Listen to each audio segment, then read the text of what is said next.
دا خبرې د یو کلب په پرانیسته کې د افغانستان د اولمپیک د ملي کمیټې دفتر رئیس وکړي. نوموړي ویل کله چې د ننګرهار ورزشکاران په یو اتفاق شنو بیا کولی شي په مرکز کې خپل حق غوښتنه وکړي.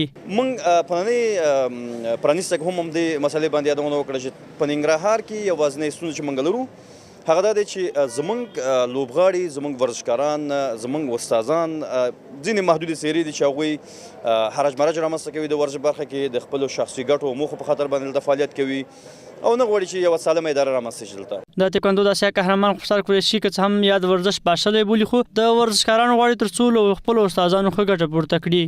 او همدارنګه په د ننګرهار په کچه باندې بیا د ملک په کچه باندې ټورنامنټونه سیالي جوړ شي تر څو دوی وکولی شي دوی پرمختګ وکړي.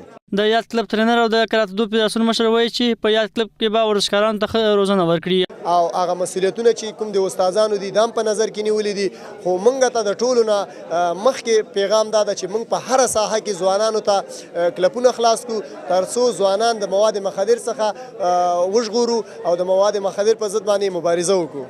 په دې وروستیو کې په ننګرهار کې که هم کلبونه ډېر پرانیستل کېږي خو د ګوتو په شمېر ورزشونه یې د منتخب په نوم سیالۍ ترسره کوي. ودان مینوال، انعکاس راډیو تلویزیون، ننګرهار.